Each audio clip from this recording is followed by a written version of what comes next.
Magandang araw po sa inyong lahat, lalong-lalo na po sa mga giliw nating tagapakinig. Sa araw po na ito ay mapapakinggan po natin ang kwento ng may 10 taong gulang na batang si Uling. Kasama ng lolo niyang si Lolo Santi. Ang maglolong albularyo ay biglang dinukot ng pangkat ni Hiner, isang lalaking malupit at walang awa kung pumatay. Dadalhin sila sa isang malayong baryo na konti lang ang nakakaalam. Ano kaya ang lihim na matutuklasan ng maglolo sa baryong yon? Magagawa pa kaya nilang tumakas sa mga aswang na abwak? Magtagumpay kaya sila na labanan ang lumalakas na puwersa ng kadiliman? Sama-sama po nating pakinggan ang buhay at pakikipagsapalaran ng maglolong albularyo na umubos sa puwersa ng mga abwak sa baryo. Ngunit bago po ang lahat, mga idol, huwag po nating kalimutang mag-subscribe, mag-like at i-hit ang notification bell sa aking YouTube channel na The Voice Addict at Apong Isaak para sa mas marami pang makapigil hininga na kwentong aswang at katatakutan mula sa mundo ng kababalaghan. Umpisahan na po natin ang kwento. Lolo, albularyo po kayo. Pero bakit hindi niyo po matanggal ang markang to sa mukha ko? Apo, hindi naman yan isang uri ng sakit, kundi isang balat o marka na nakadikit sa mukha mo. At saka, albularyo ko ng mga karamdamang nasa loob ng katawan. Hindi ako manggagamot sa sakit ng balat, katulad ng isang marka. Teka po, bakit ba parang nagsisimula na naman tayong pag-usapan ng tungkol dyan? Kasi naman po, hindi ko lang talaga maiwasan ang hindi po malungkot. Bakit po ba, Lolo Santi? Bakit po ba ako lang po nagkaroon ng ganitong klase ng balat sa mukha? Maitim, mabalahibo, at may butlig-butlig pa. Kahit po ako, nasusuka rin po ako sa itsura ko eh. Madalas din po nila akong pinagtatawanan dahil mukha raw po akong unggoy. Jesus Mariosep naman sila, Apo. Bakit naman nila sinasabi ang ganun sa iyo? Napakasama naman nilang tao. Alam mo bang mapalad ang mga kagaya mo dahil hindi ka masamang tao na kagaya nila? Kaya wag mo silang papansinin. Hindi sila makakatulong sa iyo. Ang mahalaga, manatili kang mabuting tao. Paano ko naman pong hindi sila papansinin? Kinaharangan po nila ako sa daan. Parang gusto ko na nga pong magkulong na lamang sa kwarto ko eh. Pakiramdam ko po tuloy. Isinumpa po ako. Yan ang wag na wag mong iisipin sa iyong sarili, Apo. Walang masama sa pagkakaroon mo ng balat sa iyong muka. Mabuti kang tao. Hindi mo kailangan magpa-apekto sa sinasabi nila. Para sa akin, espesyal ka. Palagi niya na lang po sinasabi yan eh. Lalo na kapag malungkot ako. Lolo Santi, hindi ko lang po talaga maintindihan kung bakit walang albularyong makapagpagaling sa mukha ko. Samantalang ang bukol sa balat ng tao ay napapagaling nila. Pero bakit po mukha ko ay hindi? Minsan nga po niinggit ako sa mga pasyenteng napapagaling nyo, Lolo Santi. Iniisip ko po, sana ako rin nang mawala na po yung bigat na nararamdaman ko sa dibdib ko. Huwag kang mag-isip ng ganyan, Apo. Hindi ka naman nag-iisa. Marami dyan na mas mabigat ang problema kumpara sa iyo. Isa pa, may dahilan kung bakit ibinigay ng Diyos yan sa iyo. Kaya huwag ka nang malungkot. Nasasabi niyo lang po yan kasi wala naman po kayo sa kalagayan ko. Hindi niyo po nararamdaman ang paghihirap ng kalooban ko. Ay, nako, Apo ko. Ano ba dapat kong gawin para mabawasan ang bigat na nararamdaman mo? Sabihin mo kay Lolo. Sa liblib na baryo ng Ildefonso ay sikat na albularyo si Lolo Santiago o mas kilala sa pangalang Lolo Santi. Kasama niya ang 10 taong gulang na batang si Uling. Bansag yun sa kanya dati pa dahil sa kondisyon ng bata. Hindi makapag-aral si Uling dahil madalas siyang tinutukso ng mga kaklase niya. Kaya naman, tinuturuan na lamang siya ni Lolo Santi sa panggagamot. Magmula nang malaman niya na walang kagamutan ang sakit niya, nawalan na rin siya ng ganang magsikap para maging isang albularyo katulad ni Lolo Santi. Maya-maya pa ay naramdaman ng batang si Uling ang mainit na palad ni Lolo Santi sa kanyang balikat. Dahil doon, umagos ang masaganang luha sa pisngi ni Uling. Apo ko, huwag ka naman ganyan. Mas lalo ko nalulungkot at nangihina kapag umiiyak ka. Ano ba kasing dahilan? At bigla ka na naman nagkakaganyan. Kasi po, Lolo, pakiramdam ko po, totoo po sila sabi nila na isinumpa po ako eh. Dahil sa narinig ni Lolo Santi, ay napaunat ito sa pagkakaupo at tumabi kay Uling. Diyos ko naman bata ka, oo. Huwag ka nga magsasalita ng ganyan. Malungkot na nag-angat ng muka si Uling at napansin niya na may luha rin sa mga mata si Lolo Santi. Naramdaman ni Uling na hinaplos ng matanda ang likod niya. Lolo, ano po ba nangyari talaga sa mukha ko? Bakit po ako nagkaganito? Alam niyo po bang matagal ko na pong alam na isinumpa talaga ako? Nanigas ang panga ni Lolo Santi sa sinabing yun ni Uling. Sinuri niyang mabuti kung nagsasabi ba ito ng totoo. Akala ni nanay, tulog na ako nung gabing yun. Ang sabi niya, hindi raw niya sinasadya na mahalin si tatay. Buntis na raw po siya doon nang malaman niyang may unang asawa si tatay at kasal pa. Alam ko po na sinabi yun ni nanay dahil sobra na siyang nahihirapan. Hindi niya masabi sa akin ang bagay na yun dahil ayaw niya po akong masaktan. Pero magmula po kasi nang marinig ko yun, palagi na pong mabigat ang dibdib ko. Walang salita na lumabas sa bibig ni Lolo Santi. Gulat na gulat siya sa kanyang mga narinig. Wala siyang kaalam-alam na batid ni Uling ang tungkol sa bagay na yun. Pinili ng matanda na manahimik para pakinggan ang iba pang sasabihin ng kanyang apo. Alam niyo po ba, Lolo Santi? Sinabi rin po ni nanay na baka raw isinumpa siya nung unang asawa ni tatay. At ako po ang sumalo ng sumpang yun. Sa totoo lang po, gusto kong hanapin si tatay. Ipaparamdam ko po sa kanya kung gaano kasama ang loob ko sa kanya sa ginawa niya kay nanay.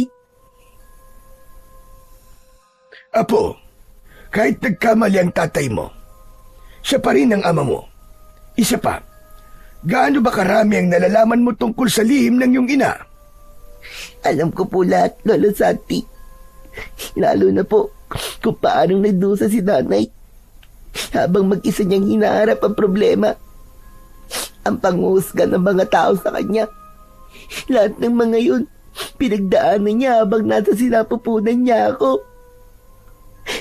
Alam ko rin po na hindi namatay si nanay dahil sa sakit. Pinatay po siya, di ba? Pero mas pinili ko pong manahimik. Dahil sabi niyo, huwag akong gagawa ng masama. Tuluyan nang bumigat ang dibdib ni Lolo Santi sa kanyang mga narinig. Nakabig niya ng yakap ang ulo ni Uling at napahagulgol ng iyak. Diyos ko, wala akong kaalam-alam na ang bigat-bigat na pala ng mga pinagdadaanan mo, apo ko. Patawarin mo si Lolo, apo. Hindi ko sinabi sa iyo kung ano ang totoo dahil ang buong akala ko Hindi mo pa alaman lahat ng tungkol sa'yo. Hindi natapos ni Lolo Santi ang mga sasabihin nang biglang bumalandra ang nakasarado nilang pinto.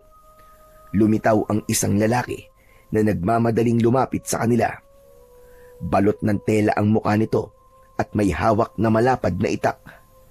Pablot na hinila ng lalaki ang braso ng matanda at agad na tinutukan ng itak sa mukha. Hoy, tanda!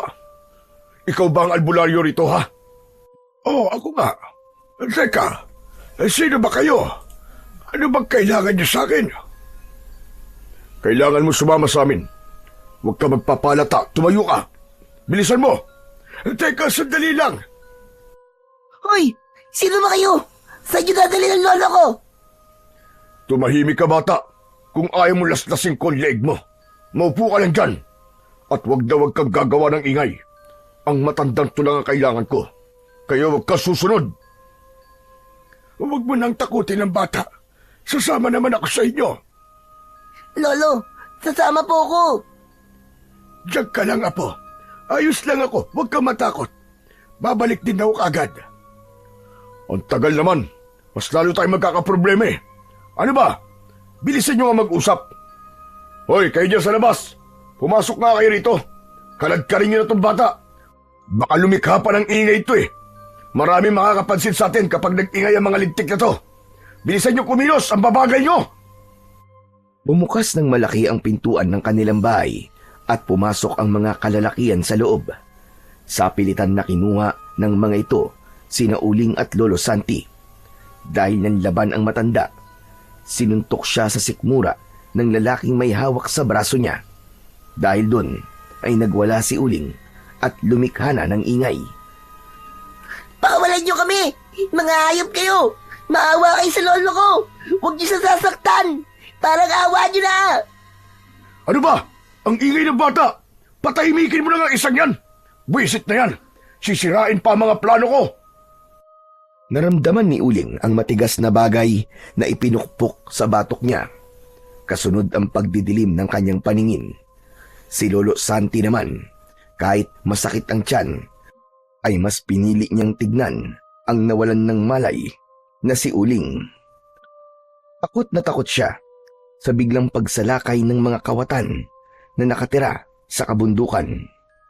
Habang naunang lumabas ang mga lalaking may dala sa kanyang apo, si Lolo Santi naman ay nagpumiglas pa rin para makawala sa pagkakahawak sa kanya ng lalaking dumating kanina. Huwag mo na subukan magpumiglas, tanda. Kailangan mo na sumama ng maayos dahil kailangan namin ang husay mo sa panggagamot. Kaya lang, nakasalalay ang mga buhay nyo sa buhay ng pinuno namin. Kaya't sumama ka na lang na maayos sa amin. Alalahanin mong maikli lang ang pasensya ko. Baka tupakin ako at mapatay ko pa kayong dalawa. Wala nang nagawa si Lolo Santi nang kaladkarin siya ng lalaki palabas ng kanilang bahay. Tinahak nila ang daan papunta sa kakahuyan. Pagkalipas ng isang oras na paglalakad, ay narating nila ang isang maliit na baryo. Marami ang nagkalat na kawayan na may nakatusok na pugot na ulo sa labas ng bakuran. Nagulat ang matanda sa itsura ng paligid, kaya nagtanong siya sa lalaking may hawak sa kanyang braso. Saan mo ba kami dadalhin? Ano klaseng lugar ba ito? Huwag ka ng maraming tanong. Basta't sumama ka na lang. Pumasok sila sa bakuran na puno ng mga bantay ang tarangkahan. Lahat ay may tig-iisang sandata na parabang nagbabantay sa sinuman na magtatangkang tumakas. Maraming kubo ang nasa loob at pumasok sila sa malaking bahay na nasa gitna.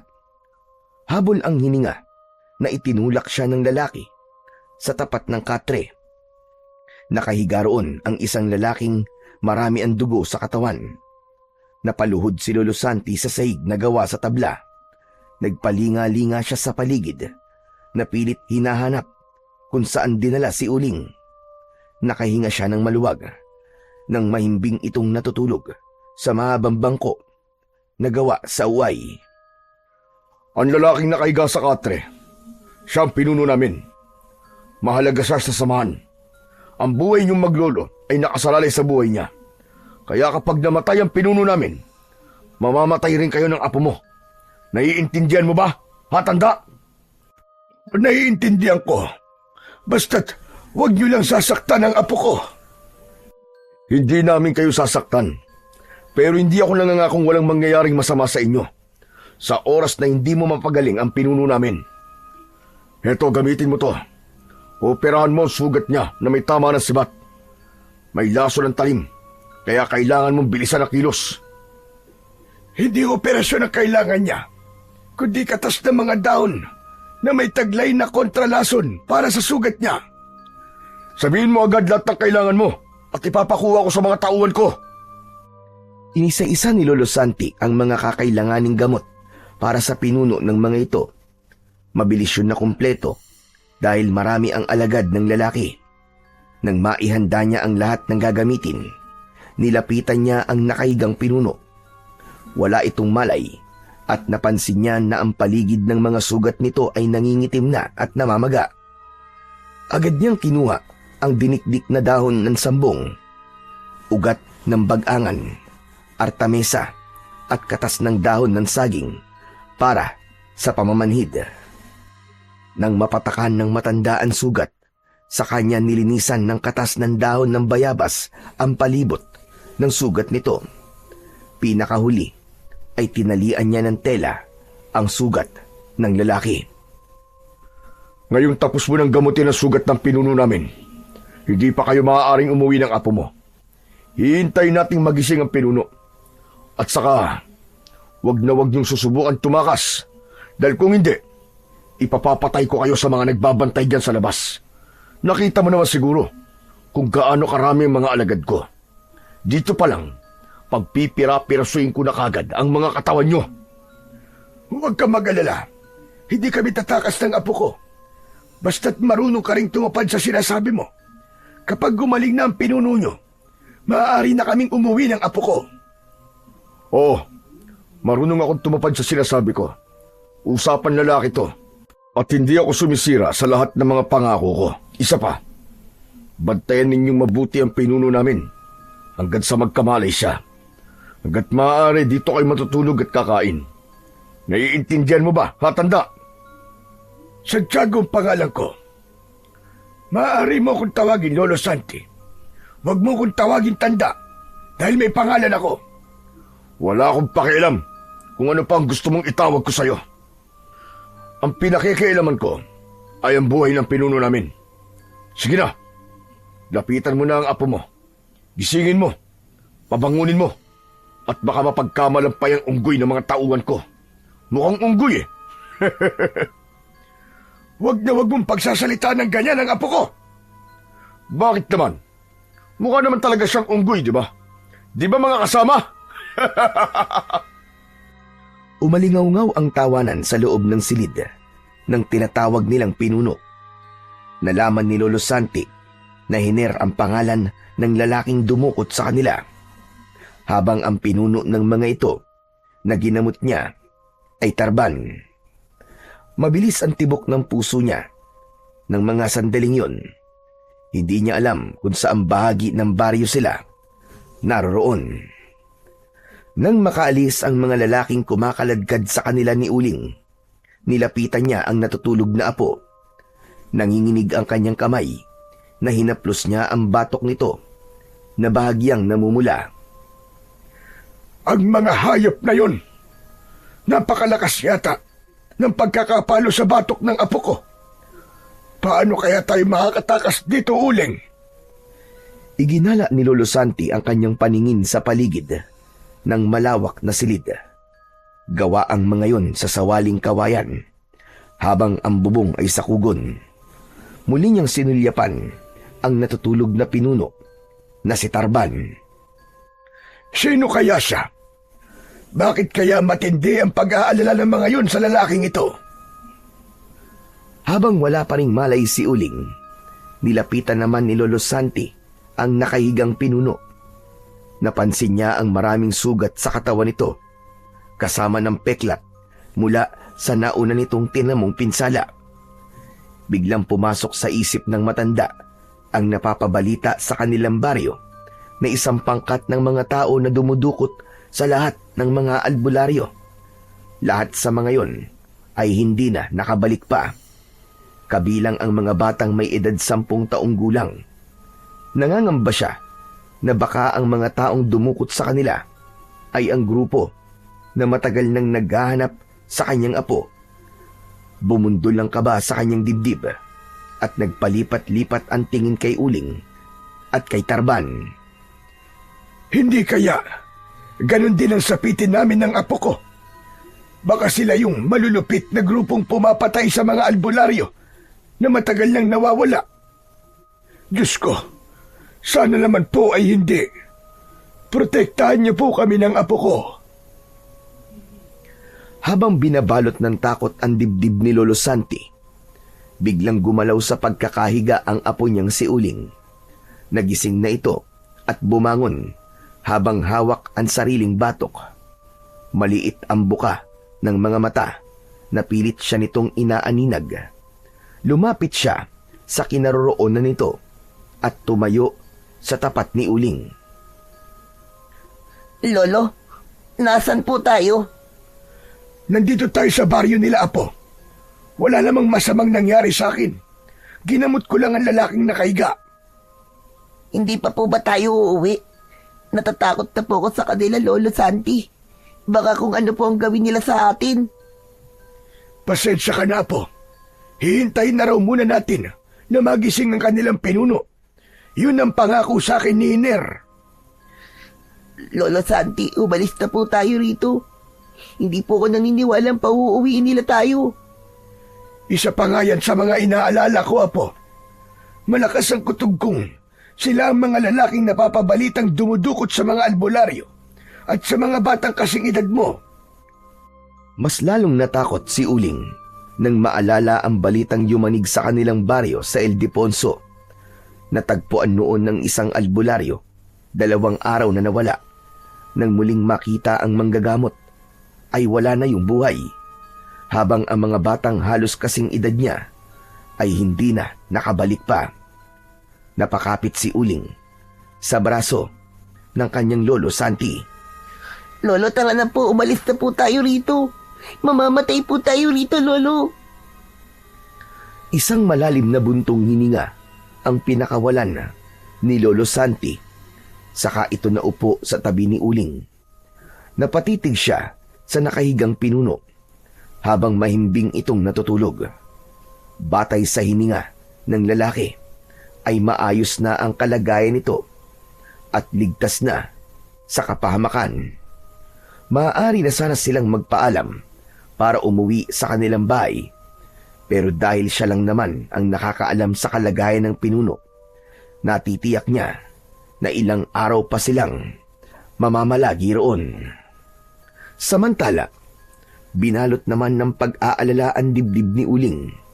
Alam niya na kahit kailan ay hindi sila magiging ligtas sa lugar na yon. Nararamdaman niya na merong kakaiba sa mga taong nakapaligid sa kanila. Pagkalipas ng ilang sandali, bumukas ang pintuan. Pumasok si Hiner, dala ang isang basong tubig at ibinigay yun kay Lolo Santi. O, tanda. Ikaw na magpainom ng tubig sa pinuno namin. Ipaubos mo at siguraduhin mong maiinom niya. Paano naman niya ito maiinom? Wala pa rin siyang malay. Aba, problema mo na yun. Alalahanin mo, nakasalalay sa buhay niya ang buhay niyong maglolo. Nag-aalalang tinignan ni Lolo Santi ang tubig na nasa baso. Hindi niya alam kung anong klaseng tubig yun, pero kailangan niyang gawin ang lahat ng iniuutos ni Hiner. Maya-maya pa ay biglang nagsalita si Hiner. Hoy, tanda! Huwag mo naman pakatitigan ng basong yan. Gawin mo na ang sinasabi ko sa'yo. Bilisan mo! Ano po bang klaseng tubig yan, Lolo? Baka po mas lalo lumala ang kalagayan ng pinuno nila. Hindi po maaaring uminom ng tubig ang pasyenteng nasugatan. Pakailan mo ba, ha, bata? Manahimik ka na nga lang, pwede ba? Alam ko ang ginagawa ko. Ang mabuti pa kaya sumama ka sa akin. Halika, nang may silbi ka naman. Teka, sandali lang po. Saan niyo po ako dadalhin? Basta sumama ka na lang. Nakakagulo ka lang dyan sa lolo mo Hiner, saan mo dadalhin ang apo ko? Bitiwan mo siya. Ipapasyal ko lang tong apo mo para naman makita niya kung anong klaseng lugar ito. Hiner, nakikiusap ako. Huwag mo nang pakialaman ang apo ko. Pwede ba, tanda? Asikasuhin mo na lang ang pinapagawa ko. Huwag mo akong pinakikialaman.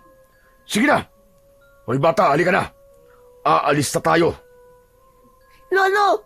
Tulungan niyo po ako, Lolo! Sumama ka na lang. Wala naman akong gagawin na masama sa'yo Wala nang nagawa si Uling nang hilahin siya ni Hiner palabas ng bahay. Sumalubong sa kanila ang maraming nakatayong mga alagad. Lahat ng mga ito ay nakatingin sa kanya. Isa yung tingin na punong-puno ng panghuhusga sa itsura niya. Ang ibang mga tao na naroroon, nagbubulungan at nagtatawanan sa katitingin sa malaking balat niya sa kanyang muka. Dumiretso sila sa likod ng maraming kubo. Mang Hiner, saan niyo po ba talaga ako dadalhin? Basta sumunod ka na lang. Tignan ko lang kung hindi ka magkandaihi sa short mo dahil sa takot. Narinig ko kasi kayo kanina na nag-uusap. Balak niyong umalis. Siguro gusto niyong tumakas, tama ba? Inilabutan si Uling sa klase ng tawa ni Hiner. Malakas niyang hinila ang kanyang kamay mula sa mahigpit nitong pagkakakapit sa kamay niya. Pilit niyang itinutukod ang kanyang paa sa lupa para hindi siya nito madala sa lugar na pagdadalhan nito sa kanya. Pagkalipas ng ilang minutong paglalakad, narating nila ang gilid ng bakuran. Nakita niya ang dalawang lalaking nakapiring ang mga mata. Duguan at punit-punit ang mga damit. Nakagapos ang mga ito sa posteng kahoy habang napapalibutan ng mga lalaking nagbabantay. Nakita niya rin ang isang lalaking nagpapahirap sa mga ito. Hawak ang isang matinik na latigo na inihahagupit sa katawan ng dalawang lalaking nagmamakaawa. Mang Hiner, bakit niyo po ako dinala rito? Ano pong gagawin niyo sa akin? Gusto kong ipakita sa'yo kung anong mangyayari sa lolo mo sa oras na tumakas kayo sa kuta namin. Ang dalawang lalaking yan, sila ang mga biyag na sinubukan tumakas sa baryo namin. Nahuli sila at kailangan namin silang parusahan. Kaya kung nagbabalak kayo na tumakas, ganyan din ang aabutin nyo sa akin. Sa tono po ng pananalita niyo, wala kayong balak na patakasin kami. Imbis na sumagot, ay ngumisi ng nakakaloko si Hiner. Habang kinukuha ang latigong hawak ng isang lalaki, tumingin si Hiner sa gawi ni Uling. At mula sa kinatatayuan ng bata, walang awang pinaghahagupit nito ng latigo ang dalawang lalaki. Namimilipit sa sakit ang mga ito habang ang dugo ay tumatalsik sa kanyang muka. Napapapikit si Uling. Ayaw niyang makita ang ganoong eksena. Nakuyom niya ang kanyang kamao habang naririnig ang malalakas na ungol at daing ng mga lalaking nasasaktan. Tama na! Tama na po! Itigil niyo na po yan! Huwag niyo po silang saktan! Parang awa niyo na po! Wala po ba kayong pamilya? Hindi niyo po ba naiisip kung ano ang mararamdaman nila habang pinapahirapan niyo ang mga taong yan? Kung konsensya ang ibig mong sabihin, wala kami noon. Ito ang mundo namin at ito ang batas ko. Sa baryong ito, ako ang nagpapatupad ng batas. Bakit hindi mo imulat ang mga mata mo? Ha? Pagmasdan mo kung ano ang sasapitin yung dalawa ng Lolo Santi mo sa oras na hindi kayo makinig sa akin. Ang lupit niyo. Wala kayong gawa. Karmain po sana kayo sa lahat ng mga pinaggagawa niyo. Ano ka mo? Karma? Ang karma ay ang malaking kulay itim na balat dyan sa pagmumukha mo. Yun ang totoong karma. Kasunod ng malalakas na tawanan sa palibot ni Uling. Napilitan siyang magmulat ng mga mata at matalim na titigan si Hiner.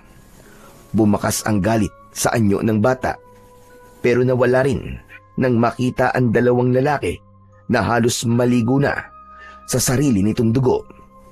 Napaatras siya at hindi makapagsalita. Lumapit naman si Hiner sa natitigilan na si Uling. Ayan, hawakan mo ang latigo. Ikaw ang magparusa sa kanila. Lakasan mo, ha? Nang hihilakbot na napatingin si Uling sa muka ni Hiner, saka pinagmasdan ang latigo. Ano? Ayaw mo bang gawin? Kunin mo. Ikaw ang papatay sa kanila. Hindi ka naman mahihirapan dahil halos butas-butas na ang katawan ng mga yan. Ikaw lang ang tatapos sa paghihirap nila. Sunod-sunod na pag-iling ang ginawa ni Uling. Napaatras siya papalayo sa latigo na halos magkulay pula dahil sa dumikit na dugo. Ayoko po. Nakikiusap po ako sa inyo, Mag-Iner. Huwag niyo na lang po silang papatayin. Parang awa niyo na po. Huwag mo na akong daanin sa paawa-awa mong yan. Marami na akong pinatay, bata. Hindi na ako nakakaramdam ng awa. Ano? Susunod ka ba? O bubutasin ko ng itak ang leeg mo? Itinaas ni Hiner ang itak at itinutok yun sa lalamunan ni Uling. Habang pilit nitong iniaabot ang latigo, naramdaman niya ang malagkit na likidong dumikit sa kanyang kamay. Sige, gawin mo na! Ipakita mo sa akin na kaya mo silang patayin! Nanginginig ang kamay ni Uling habang hawak ang latigo. Nakatingin siya sa dalawang lalaki na halos nakalaylay ang ulo. Namimilipit ang mga ito dahil sa sakit. Binuhusan pa ang mga ito ng tubig na lalong nagpasigaw sa dalawang lalaki. Ano? Tatayo ka na lang ba dyan? O ikaw ang ipapalit ko sa kanila? Mamili ka, bata. Buhay mo o buhay ng mga lalaking yan? Mas lalong idinikit ni Hiner ang talim ng itak sa leeg ni Uling. Nang mga sandaling yon, napilitan ang bata na ihagupit ang hawak na latigo sa katawan ng mga lalaki habang nakatutok pa rin ang talim sa kanyang leeg. Lakasan mo! Patayin mo sila! Isipin mo na kung hindi mo gagawin yan, mamamatay kayong dalawa ng lolo mo! Sige! Iagupit mo ng mas malakas! Umikit ng mariin si Uling habang umaagos ang masaganang luwa sa kanyang mga mata. Malakas niyang inihagupit ang latigo sa katawan ng dalawang lalaki. Kahit hindi nakikita ni Uling, alam niyang namimilipit sa sakit ang mga ito. Bawat hila at paghampas niya sa katawan ng mga ito, ramdam niya ang pagbaon ng tinik sa laman ng dalawang lalaki. Nang wala na siyang marinig na daing, nagmulat ng mga mata si Uling.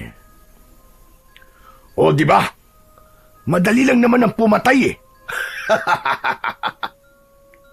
Ang sama niyo. Wala kayong mga puso. Wala nang epekto mga salitang yan sa amin. Para sa pangkat namin, dalawa lang ang pamantayan namin sa buhay. Buhay mo o buhay ko. Palagi kong pipiliin na maging mabuting tao kesa ang mabuhay na kasing sama ng demonyong kagaya nyo. Diyos lang ang may karapatang umatol sa buhay ng isang tao. At sasama ninyo, matahol pa kayo sa mga demonyo! Huli na, bata. Nakapatay ka na, di ba? Hindi ka na rin mabuting tao na kagaya namin. Wala ka na rin pinagkaiba sa aming lahat. Hindi. Hindi ako pumatay sa kanila. Bawiin mo ang sinabi mo! Hindi ako magiging kagaya niyo kahit kailan! Hindi! Dala ng bugso ng damdamin, hinagupit ni Uling si Hiner ng hawak niyang latigo, ngunit nakaiwas ito sa huli. Nahawakan nito ang latigo at nabawi sa kanya ng walang kahirap-hirap. Ngumisi ang lalaki habang nakatitig sa kanya. Pagmasdan mo kung ano ang ginagawa namin sa katawan ng mga pinapatay namin. Halika, sumama ka sa amin. Ihatid natin sila sa huling hantungan. Anong gagawin niyo? Saan niyo sila dadalhin? Bitiwan niyo ako! Malulupit kayo! Mga alimaw! Tumingin si Hiner sa mga kasama nitong 4 na tauhan. Tinanggal ng mga ito ang gapos ng 2 lalaki. Pagkatapos, hinila papunta sa di kalayuang parte ng lupa. Itinulak ni Hiner ang likod ni Uling papunta sa pinagtigilan ng mga tauhan ito. Muntik siyang mahulog sa pinakamalaking balon na tumambad sa kanyang paningin. Halos kasing laki yun ng 4 na drum na pinagsama. Marami ang nagkalat na kalansay sa loob. Nagulat si Uling nang ihulog ng mga ito ang 2 lalaking sugatan. Anong ginawa niyo? Bakit niyo sila inihulog sa balon? Anong gagawin niyo sa katawan nila? Wala kaming gagawin sa kanila. Diyan lang sila hanggang sa maubos ng uod ng katawan nila. O paano, tara na mga kasama. Hayaan na muna natin ang batang ito para naman pag-isipan niya kung paano siya hihingi ng tawad sa 2 taong pinatay niya. Wala nang nagawa si Uling, kundi ang mapaluhod sa lupa. Nakatingin siya sa ilalim ng malalim na hukay na parang may isang lagusan papasok sa loob ng hukay. Umagos ang masaganang luha sa kanyang mga mata. Patawarin niyo po ako. Hindi ko po sinasadya. Wala po akong magawa. Patawad po. Patawarin niyo po ako. Halos humalik sa lupa si Uling. Hindi siya makapaniwalang mararanasan niya ang bagay na yon. Sa isang iglap, nakapatay siya ng 2 tao. Samantala, sa silid naman ng pinunong si Tarban, nakatayo si Lolo Santi, nakatingin sa lalaking nakahiga. Kakatapos lang niyang ipainom ang tubig. Bigla niyang naalala ang kanyang apo. Magmula pa kasi kanina, ay hindi pa ito bumabalik. Diyos ko, kayo na po sana ang bahala sa amin ng apo ko. Sana naman, wala silang ginawang masama sa apo ko. Huwag niyo pong hahayaan na saktan nila si Uling. Bumakas ang pag-aalala sa muka ni Lolo Santi habang panay ang sulyap sa nakasaradong pintuan. Maya-maya pa ay bumukas yun at pumasok si Hiner. May talsik ng dugo ang damit nito. Bumundol ang kaba sa dibdib ng matanda nang makita rin ang latigo na may bakas pa ng mga dugo. Inialang hakbang lang ni Lolo Santi ang pagitan nila ni Hiner at kinuwelyuhan ito sa damit. Anong ginawa niyo sa apo ko? Nasaan si Uling, mga hayop kayo? Ano ba bitiwan mo nga damit ko, tanda? Wala akong ginawa sa apo mo. Tinuruan ko lang siya ng leksyon. Nasaan ang apo ko? Saan niyo siya dinala? Habang kinakalog ni Lolo Santi ang katawan ni Hiner, tinabig nito ang kanyang kamay at itinulak siya. Natumba siya sa saig, ngunit hindi inaalis ang paningin sa muka ng lalaki. Buhay ang apo mo, tanda. Sumusunod ako sa usapan natin. Ipinakita ko lang sa kanya kung anong mangyayari sa inyo sa oras na subukan niyong tumakas. Mamaya lang uuwi na siya rito. Pagkatapos ng mga ipinagawa ko sa kanya, natitiyak ko, matatakot na siya.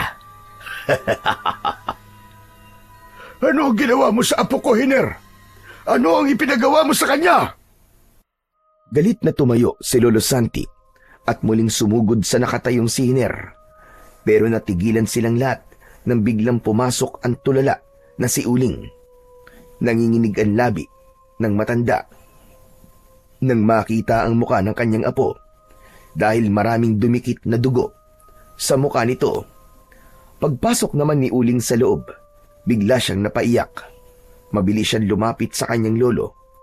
Maigpit siyang yumakap dito habang paulit-ulit na humihingi ng tawad. Lolo, nakapatay po ako.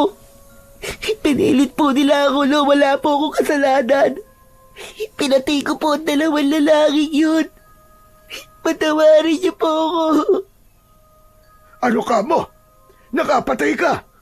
Hiner! Anong ginawa mo sa apo ko? Sus! Ang drama-drama niyo naman.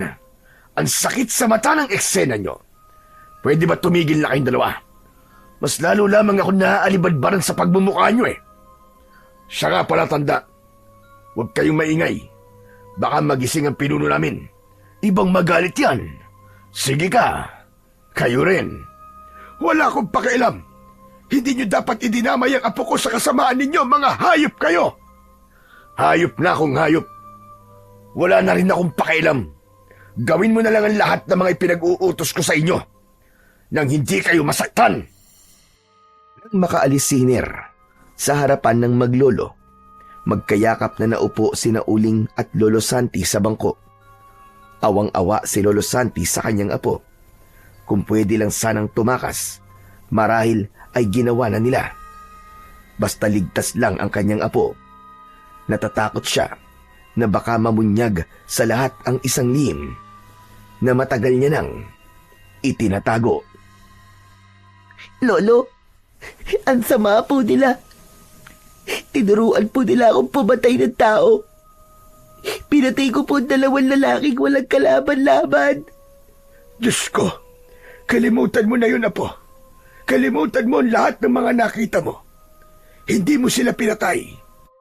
Hindi ikaw ang may gawa nun sa kanila, apo. Lolo, ako po talaga pumatay sa kanila gamit ang lati ko. Masama na rin po ba ako kagaya nila? Di ba, Lolo, albularya po kayo? Gamutin niyo po sila. Baka naman po buhay pa po sila o sandali lang po na walang nangininga. Kailangan niyo po silang tulungan, Lolo. Tulungan niyo po sila. Hindi tayo maaaring makialam sa kanila, apo. Hindi natin alam kung ano tumatakbo sa isip nila, Hiner. Baka gawin nila sa atin ang ginawa nila sa dalawang lalaki na yun. Hindi po, Lolo. Lalabanan ko po sila. Ililigtas ko ang mga tao pinahihirapan nila. Hindi ko po hayaan na magtagumpay sila sa mga binabalak nila. Apo, makinig ka. Kahit na anong mangyari, wag na wag kang gagawa ng ikakapahamak mo. Nakikiusap ako, makinig ka naman. Biyag nila tayo rito, kaya mag-iingat ka sa mga ikinikilos mo. Pero Lolo, hindi po rin tayo nakakasiguro na ligtas tayo sa lugar na to. Kailangan makaisip po tayo ng paraan, Lo. Kapag nakatakas tayo, magsumbong po tayo sa mga pulis. Hindi yung ganong kadali, apo. Nakita mo naman kung anong ginagawa nila sa mga tumatakas, hindi ba? Paano nga kung gawin din nila yun sa atin? Hindi na nakipagtalo pa si Uling sa matanda. Isang plano ang nabuo sa kanyang isipan, kaya pagsapit ng gabi, hindi dinalaw ng antok si Uling. Hinintay niya na makatulog si Lolo Santi bago siya tumayo at maingat na naglakad palabas ng bahay. Babalikan ko ang dalawang lalaki na yun. Kahit ano magyari, baka buhay pa sila at nagkukunwari lang na patay. Nagpalinga-linga sa paligid ang batang si Uling. Mabilis ang takbo na nagpalipat-lipat siya sa mga bahay na nakatayo sa gilid ng kuta. Maingat din siyang lumapit sa kinaroroonan ng balon.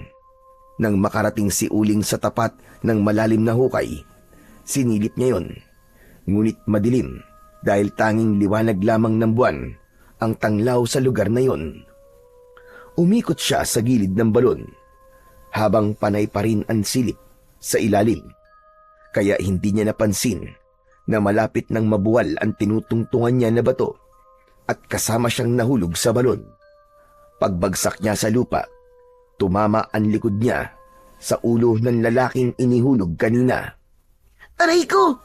Aray! Ang sakit ng likod ko! Kinapa ni Uling ang katawan ng lalaking katabi niya.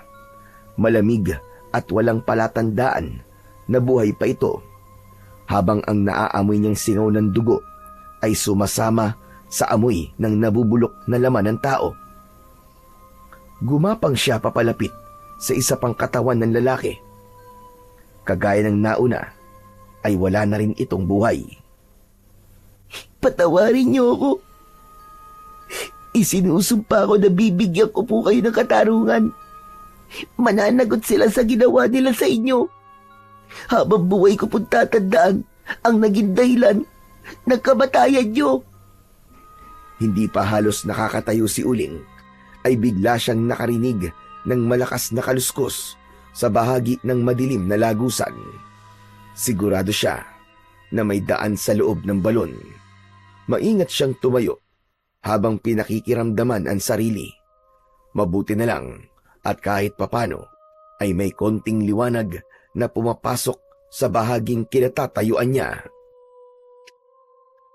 Teka, bakit kaya biglang nagbago ang amoy ng paligid? Parang may nabubulok na laman ng hayop. Tsaka, parang ang init din ng loob ng balon.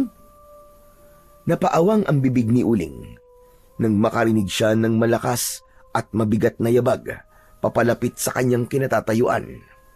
Sumandal siya sa pader na lupa at gano'n na lamang ang panlalaki ng mga mata ng bata. Nang makita ang isang nilalang na may nakakatakot na anyo. Ang ulo nito ay sa bayawak, ang mga braso ay sa tao. Kitang-kita ni Uling ang mahabang pangil na nakalabas sa bibig nito. Diyos ko po, isang dabuhalang bayawak na tao. Anong klaseng nilalang ito? Halos mabingi si Uling sa lakas ng kabog ng dibdib niya. Hindi siya makagalaw at pakiramdam niya ay hindi na siya humihinga ng mga sandaling yun. Mula sa kanyang kinaroroonan ay kitang-kita ni Uling kung paanong nilantakan nito ang katawan ng dalawang lalaki. Sinimot ang bawat laman at dinig na dinig niya ang pagkadurog ng buto. Mula sa loob ng bibig ng halimaw, dala ng labis na takot, napasigaw si Uling. Huli na para pigilan ang sarili dahil nakatingin na sa kanya ang halimaw, habang ang bibig nito ay nakalawit pa rin ang katawan ng tao. Wag! Maawa ka! Wag mo akong papatayin! Umuka ang bibig ng halimaw. Ngumisi na tumutulo ang malapot nitong laway. Mabangis at nakakatakot ang mapupula nitong mga mata.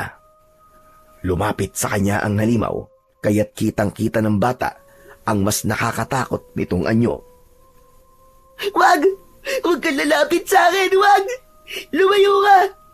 Para mo nag-aawa! Wag mo akong papatayin! Wag! Napapikit si Uling nang mabilis itong tumakbo papalapit sa kanya. Umaangil ito na halos masakit sa tenga. Ngunit nang makita nito ang mukha niya, mabilis din ang paglayo nito. Nawala sa dilim at naglaho sa kanyang paningin. Iniwan siyang natitigilan. Salamat po, Diyos ko. Kung ganun, ang halimaw na yun takot siya sa mukha ko. Pero, paano nangyari yun? Habang abala si Uling sa pag-iisip, bigla niyang narinig ang galit na si Hiner. Kasama nito si Lolo Santi na nagising nang wala siya sa tabi nito. Inilaylay ng mga ito ang lubid saka hinila siyang papaakyat. Pagkaakyat niya ay sinalubong siya ng sampal ni Hiner. Bumagsak si Uling sa lupa habang sapu-sapo ang pisngi. Lintik ka! Anong ginagawa mo sa balon na yon, ha? Paano kung doon ka nilapa ng mga halimaw na nagbabantay ron? Ha? Siguro balak mo tumakas, no? Balak ko talagang tumakas. Dahil pagbabayaran niyo ang pagpatay sa dalawang lalaking yun kanina. Pero kinain siya ng halimaw na yun. Inaalagaan niyo ang isang kampo ng kadiliman. Mga demonyo talaga kayo. Apo ko, akala ko ba'y nag-usap na tayo tungkol dito? Hoy tanda, kausapin mo yung apo mo ha. Baka hindi ko yan matansya. Pareho ko kayong ihulog sa balon na yan. Hoy ikaw naman uling. Kalimutan mo kung anong mga nakita mo kanina. At sa susunod na uulitin mo pa to. Pababayaan na kitang mamatay dyan. Naiintindihan mo? Galit na iniwan sila ni Hiner sa lugar na yon, habang si Lolo Santi naman ay labis na nag-aalala para sa kanyang apo. Inalalayan niyang tumayo si Uling. Apo, talaga bang matigas na ang ulo mo? Anong ginagawa mo sa balon? Diyos ko, muntik na akong atakihin sa puso sa ginawa mo. Lolo, may nakita po ako. Nakita ko po isang halimaw na nakatira sa balon. Kinain niya po yung dalawang lalaki. Akala ko po buhay pa sila eh. Kaya ako po sila pinuntahan dito. Hindi ko naman po akalain na makakakita po ako ng isang malaking bayawak. Ang kamay niya po ay sa tao. Ang laki niya po.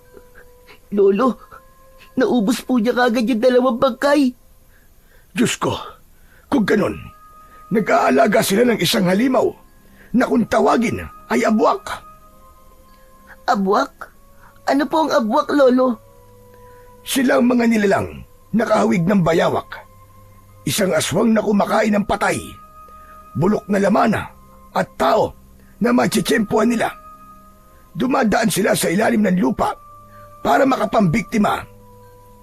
Kung ganun, ang lagusan po na nakita ko kanina ay daanan po ng isang abwak papunta sa ibang baryo para makapambiktima po ng tao. Oo, Apo. Bigla akong kinabahan dahil sa mga sinabi mo. Hindi kaya ang mga batang nawawala na hindi na nakakabalik ay ipinapakain nila sa halimaw na yun. Pero paano ka nakaligtas, Apo?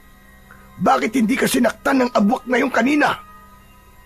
Yun na nga po gusto ko po sabihin sa inyo, Lolo eh. Natakot po siya sa kulay itim na balat ko sa muka. Muntik na sana niya akong lantakan kanina, Lolo. Pero nagtamaan po ng sinag ng buwan ng mukha ko. Bigla po siyang tumakbo papalayo. Matagal na hindi nakasagot si Lolo Santi. Pero nang makabawi ito sa pagkabigla, mabilis nitong hinila ang kamay ni Uling. Pumasok sila sa bahay ng pinuno. Ngunit pagdating nila roon, nadatnan nila na nakaupo na ang pinuno sa katre. Nakapalibot dito ang mga tauhan kasama si Hiner. Lumapit kayo. Mabuti naman at bumalik na kayo. Nagising na si Pinunong Tarban. Gusto kanyang kausapin, Lolo Santi. Halika, tanda. Pati na ang batang may balat sa muka. Lumapit kayo sa akin. Lumapit ang maglolo sa lalaking nakaupo. Blanko ang ekspresyon ng mukha nito, ngunit bakas ang pagiging isang pinuno. Nakatitig sa mukha ni Uling ang pinunong si Tarban. Mahusay kayong manggagamot, Santi. Pinagaling niyo ang sakit ko. Mula sa laso ng kamandag na kobra. Wala pa akong nakikilalang mahusay na albularyo kagaya niyo sa buong buhay ko. Salamat naman kung ganun. Pwede na po ba kaming umuwi, Mang Tarban? Kung napagaling na po kayo ng lolo ko. Kailangan na po naming umuwi eh. Yan ang hinding-hindi ko papayagan. Nabanggit sa akin ni Hiner na nakita mo raw ang balon sa likod ng bahay ko. Alam mo bang karamihan sa pinapatay namin ay yung mga taong nakakaalam sa mga alaga naming abwak? Lalo na kapag mga batang makukulit at pakailamero. Hindi ako naghihinayang na patayin sila. Hindi kami makakapayag na malaman ng ibang tao ang tungkol sa mga alaga ko. Ano ang ibig mo sabihin, Tarban? Alam mo na kung anong ibig ko sabihin, Santi. Hindi na kayo makakaalis sa baryo namin kahit na kailan.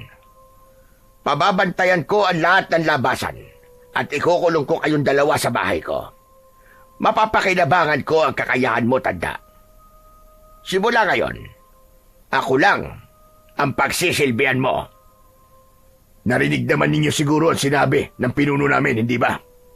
Simula sa araw na to, si Pinunong Tarban lang ang gagamutin mo, tanda. Sinungaling ka, Hiner! Niloko niyo kami ng apo ko! Hindi ka marunong tumupad sa usapan! Usapan lang natin yun. Iba pa rin ang usapan nyo ni Pinunong Tarban. Hala sige, mga kasama. Dalhin nyo sila sa magiging bahay nila. Wag na wag nyo silang patatakasin. Dala ng matinding galit, sinugod ni Uling ang nakatayong si Hiner. Sinipa niya ang maselang parte ng katawan nito. Kaya napabaluktot ito dahil sa sakit. Umalingaw-ngaw naman ang tawa ni Tarban dahil sa ginawa na yon ni Uling. Maging si Lolo Santi ay nagulat sa ginawa ng kanyang apo.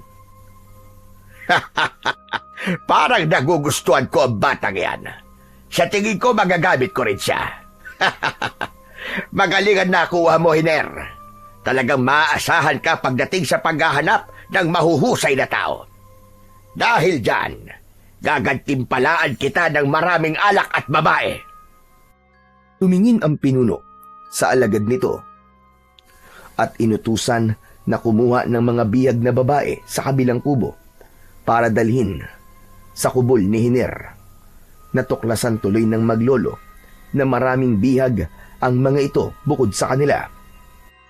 Maya-maya pa ay naramdaman ni Uling ang mga kamay na pumigil sa kanyang braso at kinaladkad silang dalawa ni Lolo Santi palabas ng bahay. Dinala sila sa isang maliit na kubo na gawa sa kugon at kawayan. Itinulak sila sa loob at mabilis na isinara ang pinto. Lolo Santi, ano po gagawin nila sa atin? Makukulong na po ba tayo rito habang buhay? Hindi tayo makukulong dito, Apo. Tatakas tayo. Kailangan lang natin ng tamang pagkakataon. Sila ang sumira sa usapan. Niloko nila tayo. Ganun pa man, yun ang pinakamalaking nagawa nilang pagkakamali. Ang ikulong tayo rito. Sila na rin ang nagukay ng sarili nilang libingan. Makahulugan at may tonong banta ang boses ni Lolo Santi habang yakap si Uling. Bakas naman sa mukha ng bata ang labis na pagtataka. Ilang sandali pa ay namagitan ang mahabang katahimikan sa maglolo. Pareho silang abala sa pag-iisip kung paano sila makakatakas. Pero bigla na lang nagbukas ulit ang pintuan. Kinuha ni Lolo Santi si Hiner at kinaladkad palabas ng bahay. Saan niyo dadalhin si Lolo Santi? Lolo! Lolo! Bitiwan niyo ako, mga hayop kayo! Anong gagawin niyo sa akin? Humahimik ka, tanda. Wala kaming gagawin sa'yo. Kakausapin ka lang ni Pinunong Tarban. Kaya humanda ka sa mga tanong niya. Lolo, huwag ka sumama sa kanila! Huwag niyo po akong iwan dito! Natatakot po ako rito! Mang Hiner, nakikiusap po ako!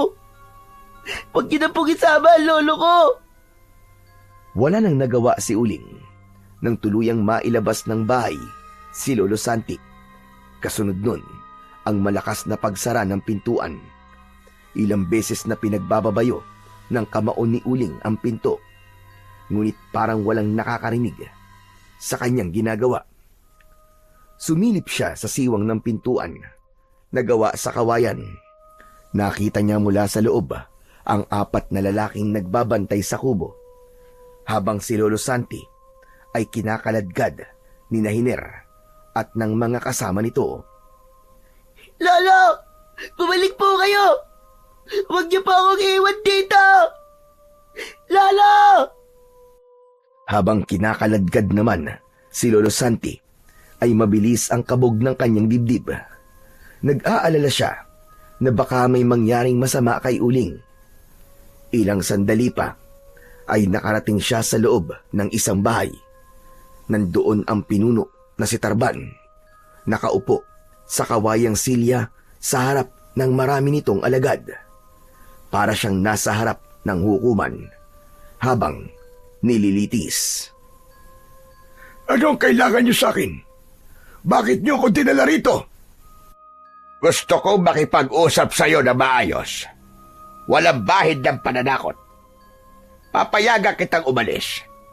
Pero sa isang kondisyon. Iiwan mo sa akin si Uling. Hindi ako makakapayag. Hindi ko siya iiwan dito. Ako na lang ang kunin nyo. Huwag ang apo ko. Tumayo ang pinunong si Tarban at nagulat si Lolo Santi nang bigla siyang sinuntok sa kanyang sikmura. Kakaiba ang lakas ng pinuno, kaya natumba siya habang namimilipit sa labis na sakit. Ang buong akala mo siguro ay nakikipagbiruan ako sa'yo.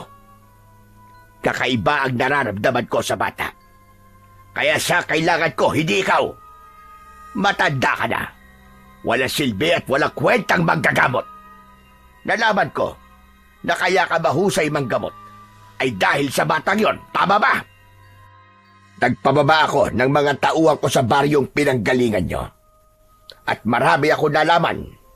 Sa katunayan, nagsama pa ako ng ilang mga kalalakihan para gawin kong alagad. Wala kayong malalaman sa akin at hindi nyo magagamit ang apo ko sa kasamaan nyo. Pakawalan nyo kami. Wala kami kasalanan sa inyo. Alalahanin mo. Utang mo sa akin ang buhay mo.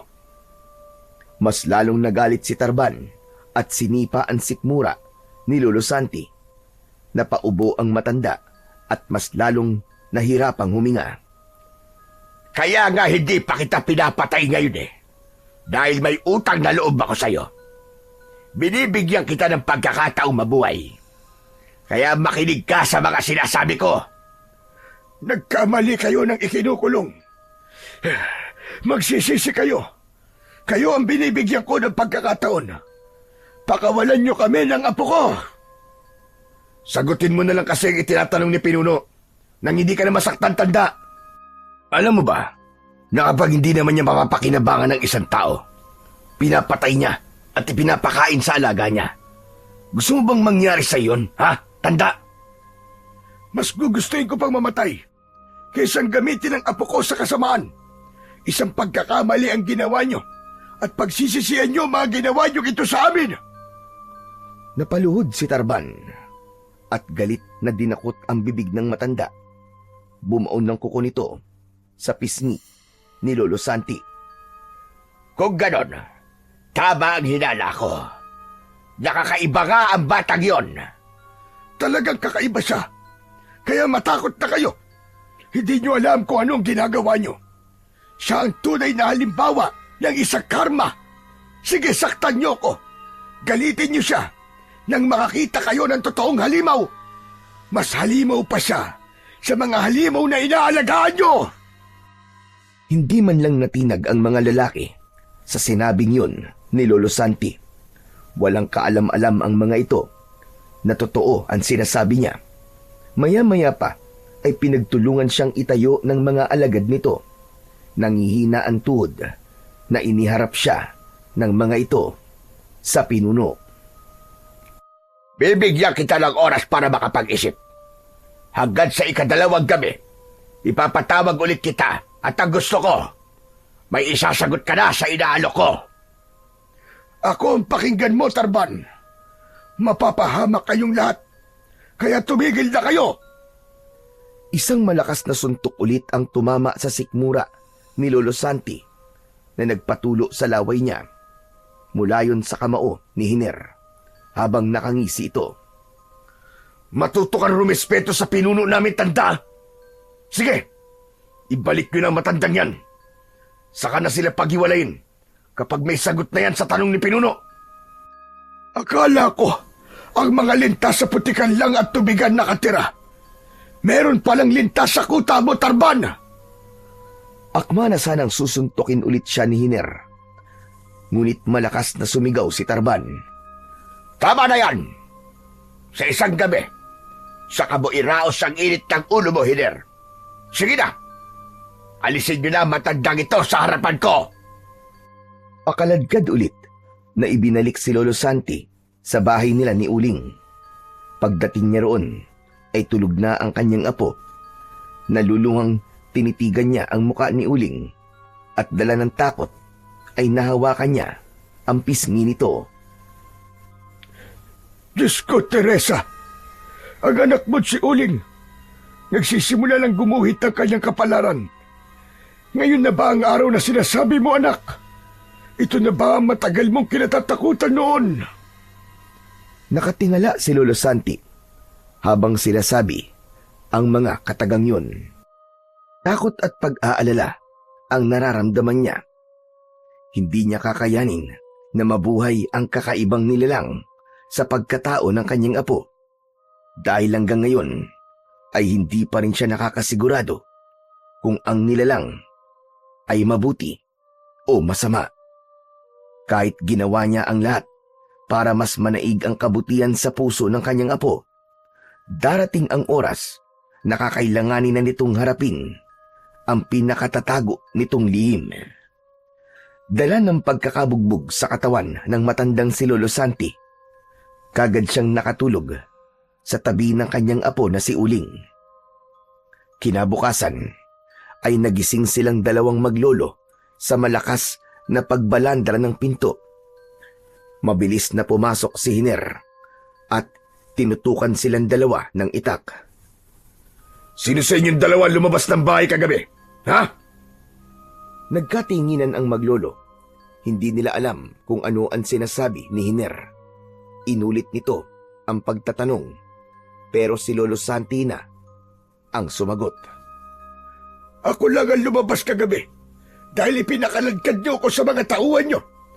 Kaya bakit kayo nandito? Hindi sumagot si Hiner. Sa halip ay tinawag nito ang mga kalalakihan sa labas. Pumasok ang mga ito at ibinaba ang dalawang lalaki na kasama sa tauhan ni Hiner. Patay na at wakwak ang tiyan. Nawawala ang ulo at parang piniga ang katawan. Inubos ang dugo na parang naging kahoy ang balat. Lolo, bakit po may mga patay silang dinala?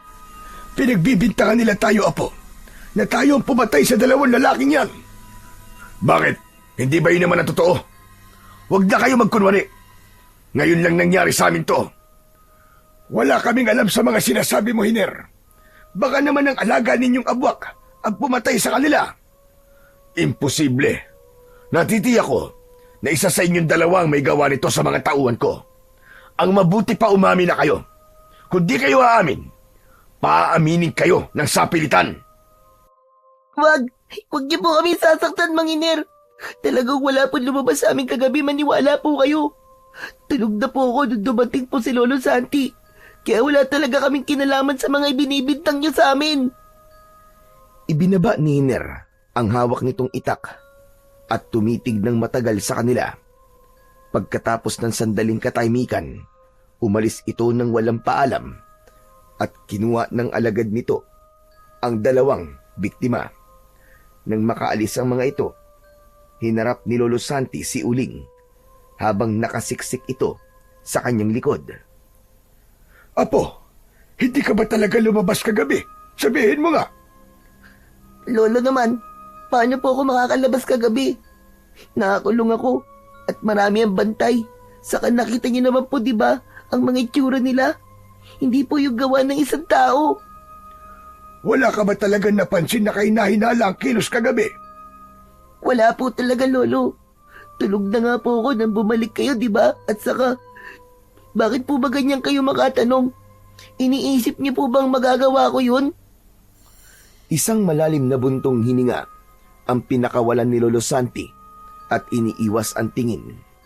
Habang si Uling naman ay napatingin sa saig na may bahid ng lupa. Nanggaling yun sa katawan ng dalawang lalaking biktima. Buong isang araw na nakakulong ang maglolo sa kubo na yon, kaya wala silang imikan na nakasandal lamang sa dingding. Naghihintay sila ng pagkain. Habang lumilipas ang oras, ay unti-unti nang nawalan ng pag-asa si Lolo Santi. Pagsapit ng gabi, bumangon si Uling. Nang mga oras na yon, ay humihilik si Lolo Santi. Malalim na ang tulog nito. Naglakad ang bata sa maingat na paraan.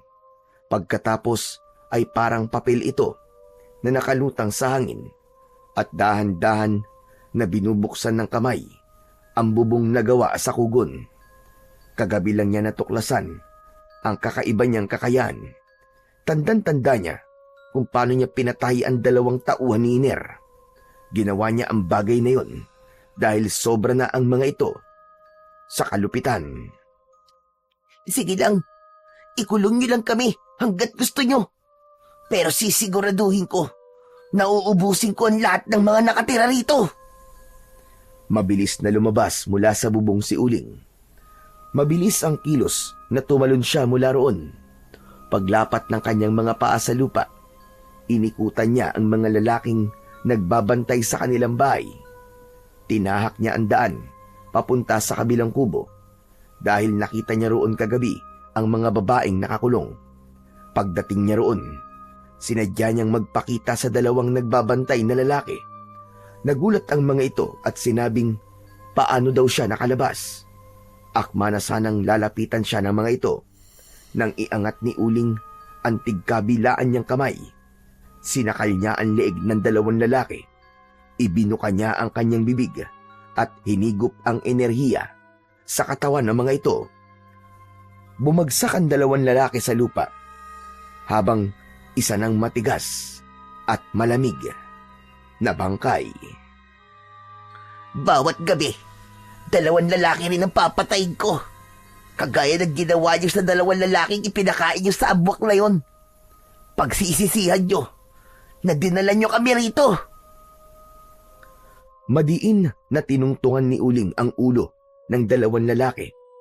Dahil sa malakas na enerhiyang bumabalot sa kanya, nagawa niyang mapisak o matanggal ang ulo ng mga ito bago nilisan ang lugar na yon at muling bumalik sa kanilang kubo. Maingat na naigang muli si Uling sa tabi ng natutulog na matanda. Kinabukasan, muling naulit ang pagpunta ni Hiner sa kanilang kubo. Galit na galit ito dahil 4 na sa mga tauhan ito ang pinapatay ng nilalang na gumagala sa gabi. Madali nga lang. Bakit ba sa tuwing may namamatay sa mga tauhan mo, Hiner, ang apo ko ang pinag-iinitan mo? Paano pa siya makakatakas? Napapalibutan kami ng mga tauhan mo. Mahuhuli ko rin kung sino may gawa nito sa mga tauhan ko, tanda.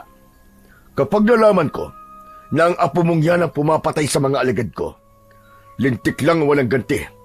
Ipapakain ko siya sa abwak kasama ka, matanda ka. Dahil sa sunod-sunod na pagkamatay ng mga tauhan ni Hiner, nagpadagdag ito ng tauhan na magbabantay sa kubo ng matanda. 1 sa loob at 10 sa labas. Pero mas lalong ikinatuwa yun ni Uling dahil madali niya nang mapapatay ang mga ito. Gagawa siya ng kwento at ituturo sa iba para hindi siya paghinalaan. Pagkalipas ng 2 gabi, muling ipinasundo si Lolo Santi ni Tarban para sa napag-usapan nila nung nakaraang gabi. Pagdating niya roon, hinihintay siya ng pinuno. Ano? Napag-isipan mo na ba ang inaalok ko sa'yo? Ganun pa rin ang isasagot ko, Tarban. Hindi ako pumapayag sa gusto niyong mangyari. Patayin niyo na lamang ako kung gusto niyo. Talaga ba't sinusubukan mo ang pasensya ko, ha? Hiner, kunin niyo matandang ito at parusahan. Ipakain niyo sa alaga natin. Pumayag man siya o hindi, masusunod pa rin kung ano ang gusto ko. Wala na siyang magagawa dahil binigyan ko naman siya ng pagkakataon para mabuhay. Bitiwan niyo ako. Magsisisi kayong lahat. Tandaan niyo yan. Magsisisi kayo! Halos hilahin si Lolo Santi ng mga tauhan ni Tarban, habang si Hiner naman ay nakatingin sa kanya habang malapad ang pagkakangiti sa labi. Sumunod ito sa matanda at sa tauhan ito. Pagsapit nila sa balon, agad na inihulog ng mga tauhan ito si Lolo Santi. Naramdaman ng matanda ang pagbagsak ng kanyang katawan sa mga kalansay na naroroon. Tumingala siya at kinausap si Hiner. Pakawalan niyo ako rito, Hiner! Nakikiusap ako. Huwag niyo akong iwan dito! Paalam, tanda! Bukas lang ay isa ka ng malamig na bangkay. Pagkatapos nun ay nawala na ito sa kanyang paningin. Panay pa rin ang paglinga ni Lolo Santi sa paligid habang wala siyang nakikitang liwanag sa kinaroroonan niya. Samantala, sa kabilang dako naman ng kubo, nakatayo si Uling. Matalim ang kanyang titig sa lalaking nakatayo sa kanyang harapan. Nakabantay ito sa kilos niya. Saan niyo dinala si Lolo Santi? Bakit hanggang ngayon hindi pa rin siya bumabalik, ha? Hindi siya pinansin ng lalaki. Sa halip ay ngumiti lang ito at sinabing baka inihulog na si Lolo Santi sa balon. Mabilis na lumapit si Uling sa lalaking nakangisi. Kung gusto mo pang mabuhay, pakawalan mo ako rito. Wala akong balak na saktan ka dahil alam ko na sumusunod ka lang sa pinuno mo. Pero ikaw pa rin na magpapasya kung mas pipiliin mo maging masama o mamamatay na kasama nila. Imbis na maniwala kay Uling ang lalaki, pinalo siya nito ng talim ng itak. Nasugatan siya sa braso, ngunit hinawakan lang yun ni Uling at unti-unting naghilom yun. Bumalik ang dugong umaagos mula sa sugat niya. At dahil sa nakitang yun ng lalaki, napaatras ito. Nanginginig ang kamay na handa na sanang tumakbo, pero nahawakan niya ito sa leeg. Bumuka ang bibig ni Uling at hinigop ang enerhiya ng lalaki. Unti-unting natuyo ang balat nito hanggang sa magmuka itong kahoy. Binitiwan niya ang katawan nito at sinira ang pinto. Nagulat ang 10 bantay nang lumabas ang batang si Uling. Huwag na kayong lumaban kung gusto niyo pa mabuhay. Si Lolo Santi lang ang kailangan ko. Saan siya dinala ni Mang Hiner? Sabihin niyo! Dahan-dahan na naglakad si Uling habang ang 10 lalaki ay pumalibot sa kanyang kinatatayuan. Nakatutok sa kanya ang itak ng mga ito at handa ng sumugod. Unang umatake sa kanya ang 2 lalaki, pero sinalubong niya kagad ang mga ito ng 2 suntok sa muka. Tumilapon ang 2 lalaki sa kinaroroonan ng mga kasama nito. Pasadsad silang bumagsak sa lupa. Nasaan si Lolo Santi? Saan niyo dinala ang lolo ko? Namumula ang muka na tanong ni Uling. Bigla niyang naramdaman ang kakaibang lakas ng enerhiya na naiipon sa loob ng kanyang katawan. Akma na sanang susuguri niya ang 8 lalaki nang lumitaw ang malakas na liwanag sa buo niyang katawan. Naglalagablab at nasunog ang katawan ng 4 na lalaking unang umatake sa kanya. Tangka na sana nagaganti sa kanya ang 4 na natitira. Dumagundong ang tunog mula sa umaangat na lupa habang may nilalang na gumagapang sa ilalim nun. At sa isang iglap, lumitaw ang abwak. Ang nilalang na yun ang nakita niyang lumantak sa katawan ng 2 lalaki. Mabuti naman at nagkaharap na rin tayo, abwak. Agad na umatake sa kanya ang abwak. Tumalon ito papalapit sa kanyang kinaroroonan. Nakagat nito ang kanyang braso habang iwinawas-iwas nito ang ulo sa ere. Umangat ang paa ni Uling, sabay hagis sa kanya. Pasadsad siyang bumagsak sa lupa sa paanan ng 4 na lalaking natitira. Hindi makasugod ang mga ito sa kanya. Hanggang sa tumayo si Uling, tinignan ng sugat sa kanyang braso. Tinakluban niya yon ng palad at sa muling pag-alis ng kanyang kamay ay wala na ulit ang bakas ng sugat sa kanyang balat. Huwag niyo akong pilitin na patayin kayong lahat. Ang gusto ko lang, ilabas niyo ang lolo ko. Nasaan siya? Dalhin niyo ako sa lolo ko. Imbis na sagutin, ay lumaban pa ang abwak kay Uling. Sabay-sabay na umatake ang mga ito sa kanya. Ngunit mabilis na umikot sa ere ang batang si Uling.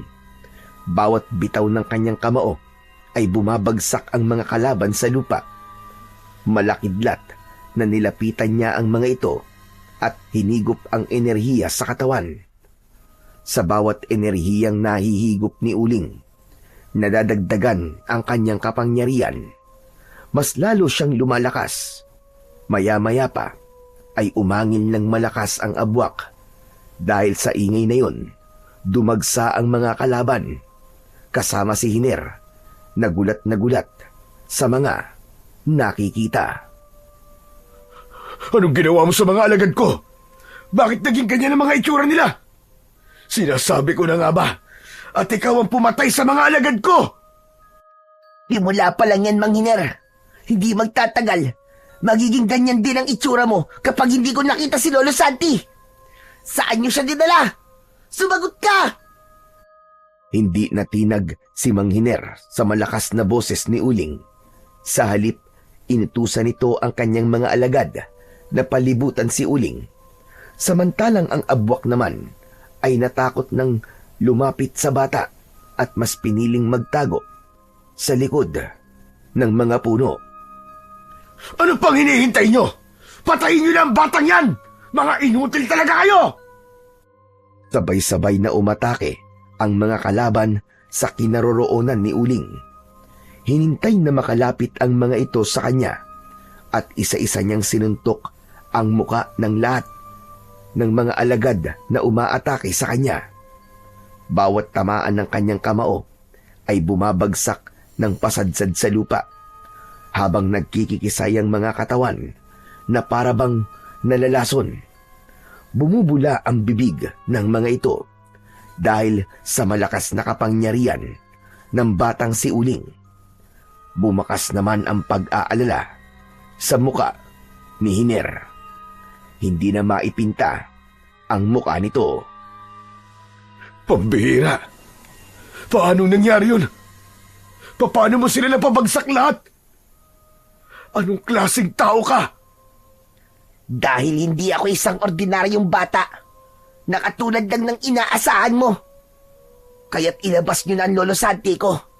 Kung ayaw niyong ubusin ko kayong lahat ng mga kasama mo dito. Matitikman yung lahat ang ganti ko! Hindi mo rin ako higit na kilala, Uling. Ikaw ang dapat na matakot sa akin. Dahil hawak ko ang buhay ng lolo mo. Hindi mo ako masisindak ng kapangyarihan mo na yan. Dahil kung may kakayahan ka, may kapangyarihan din ako para lumaban sa'yo. Baka nakakalimutan mo. Kapag pinatay mo ko, hindi mo na makikita ang Lolo Santi mo kahit na kailan. Kaya sumuko ka na. Sumuko ka na! Huwag ka nang lumaban! Saka lang naramdaman ni Uling ang takot nang maalala niya ang kanyang Lolo Santi. Pero mas nagulat siya nang makitang unti-unting nagbago ang anyo ng lalaking nasa harap niya na si Mang Hiner. Mula sa pagiging tao ay naging isang abwak rin ito. Napaatras ang batang si Uling, lalo na nang lumubog sa lupa ang halimaw na si Hiner.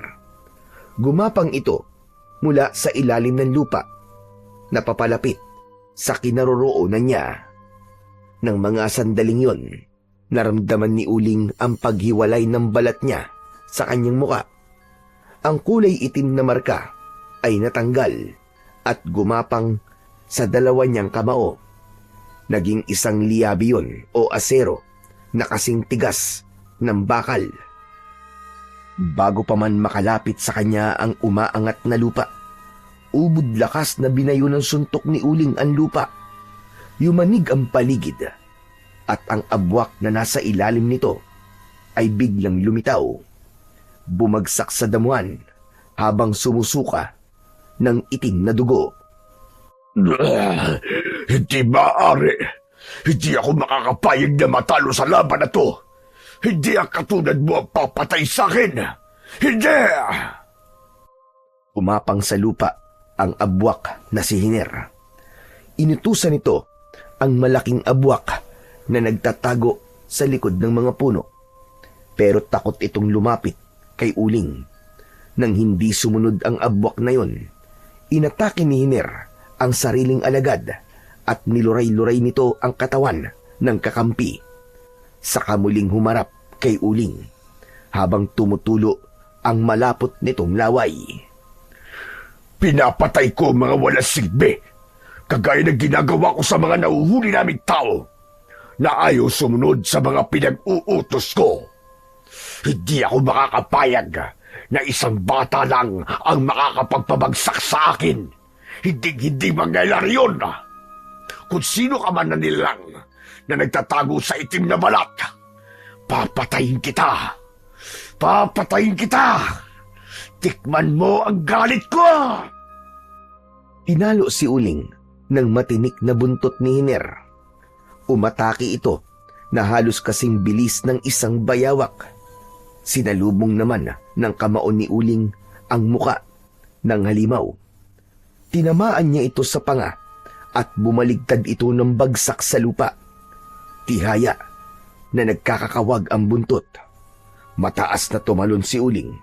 Sakto ang bagsak niya sa tiyan nito.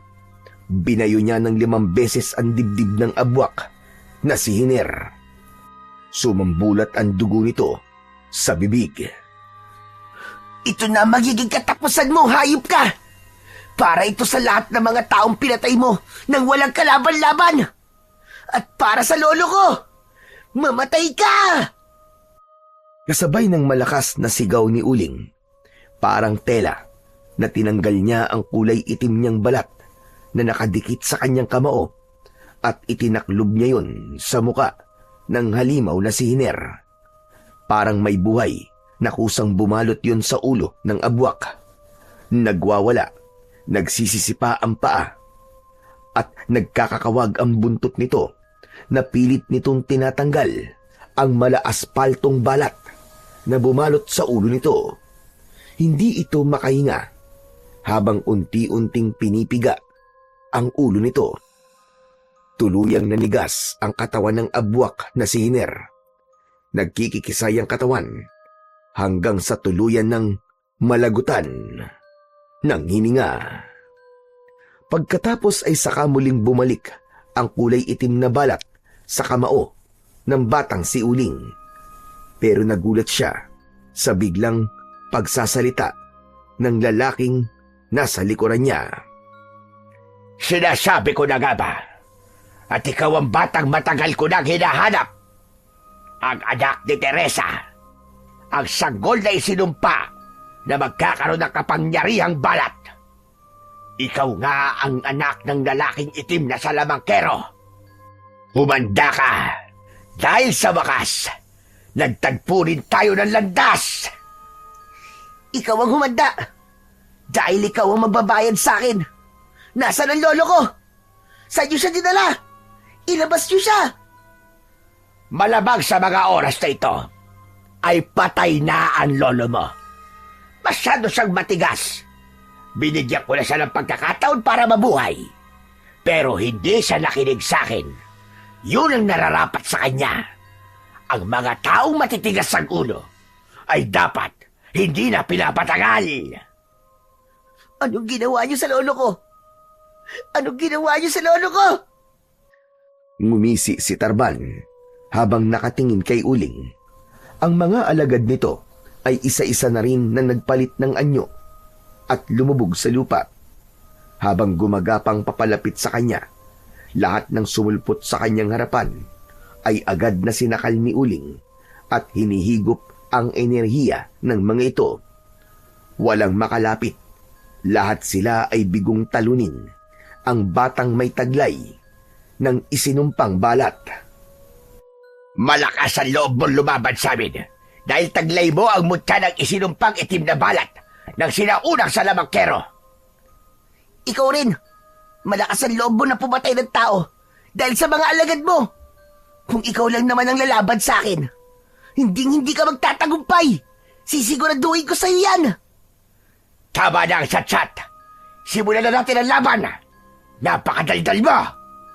Hoy, kayong mga alagad ko! Patayin niyo ang batang ito!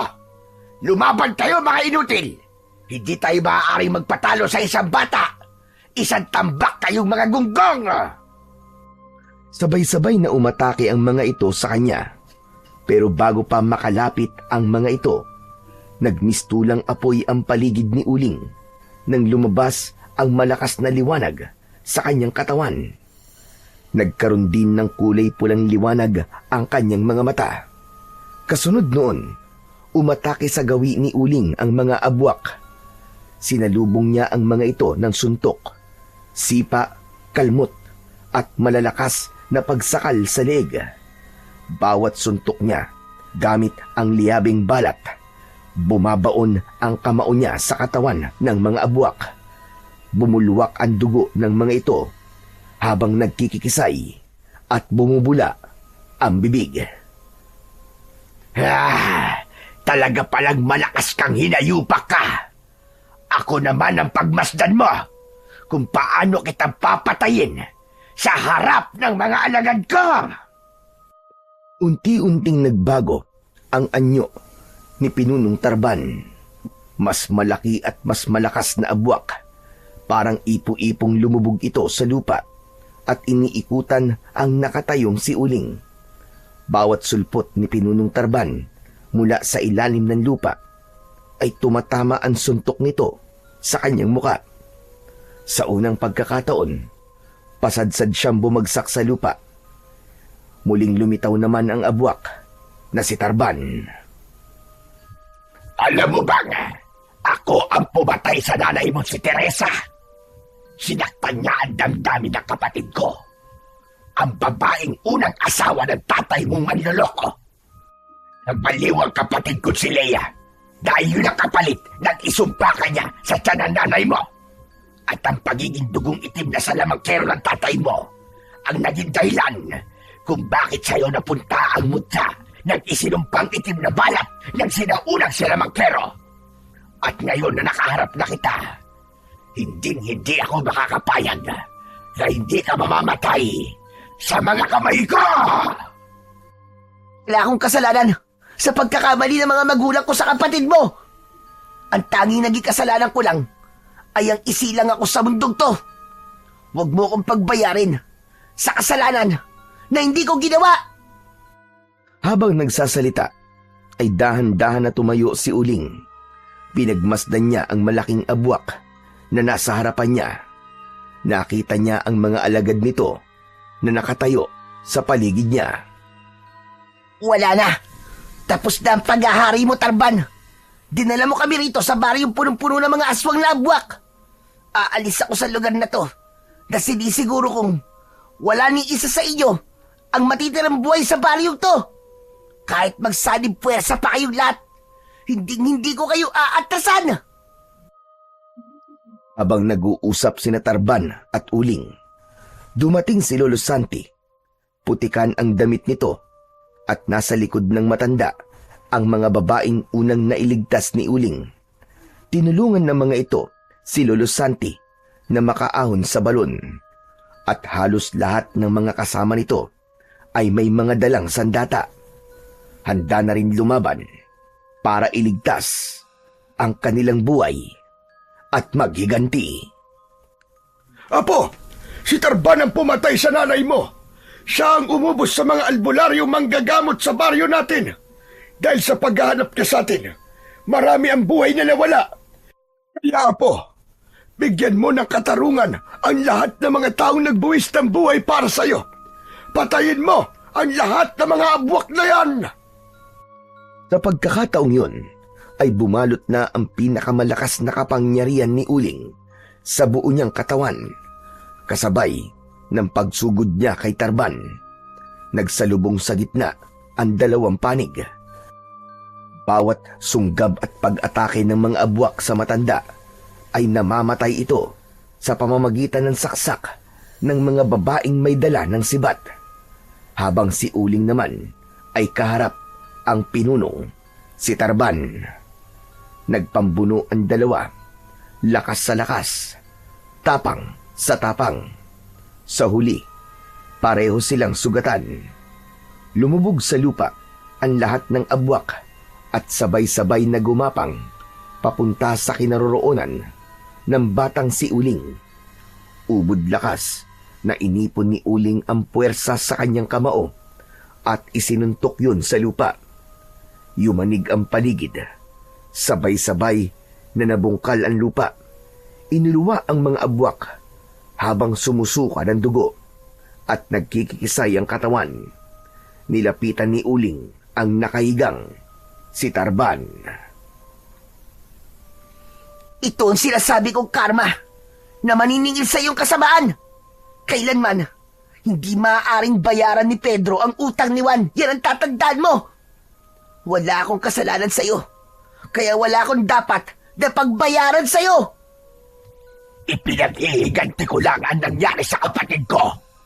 At marahil hanggang ngayon, nagdurusa pa rin ang tatay mo sa sumpang ibinigay na kapatid ko. Natitiyak ko na naghihirap siya sa matinding parusa. Nararapat lang na hindi mabuo ang pamilya mo dahil sinira ng nanay mo ang pamilya ng kapatid ko. Walang kasalanan ng nanay ko. Dahil nagmahal lang siya ng maling tao na kagaya ng tatay ko. Kanino ka ba naghihiganti? Sa akin ba? Wala akong naging kasalanan. Biktima lang kami ng nanay ko. Ng tatay kong walang kwenta. Pero ang ginawa mong pagpatay sa nanay ko, yun ay isang bagay na dapat kong sigilid sa'yo. Walang kapatawaran ang ginawa mo sa kanya. Ang dapat sa'yo na demonyo ka, mamatay at tagtarin ng pinong-pino. Yumuko si Uling. Hinawakan niya ang leeg ng pinuno ng mga abwak na si Tarban. Mula sa kanyang bibig, kitang-kita na hinihigop ni Uling ang kulay itim na kapangyarihan ni Tarban.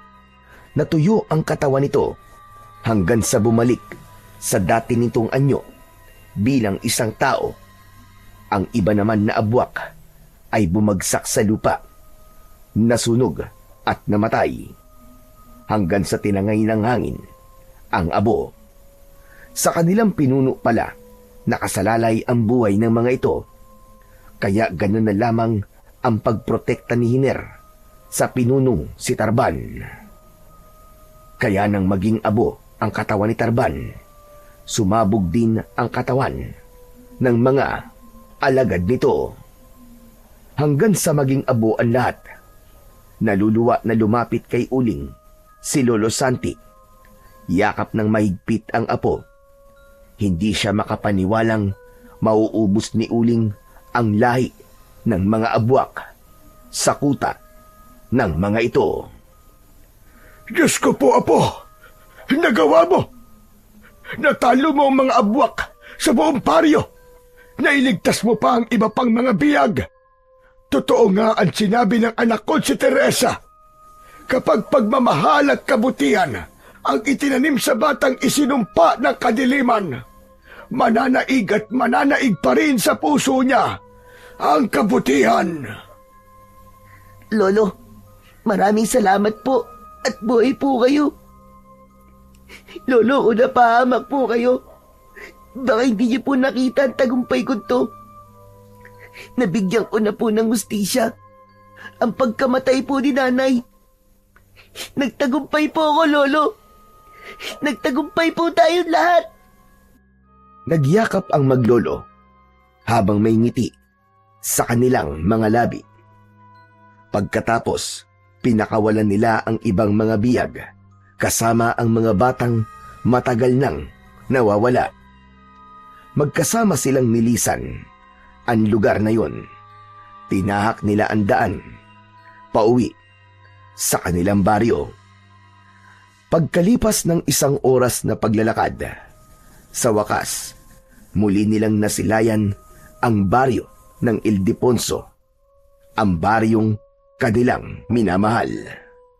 Ang mga magulang ay halos maiyak nang makita ang kanilang anak at pamilya na biniyag ng mga abwak. Pagkalipas ng ilang araw, nabalitaan nilang maglolo na merong sumunog sa baryo ng mga abwak. Tuluyang nabura ang lugar na yon sa kagubatan.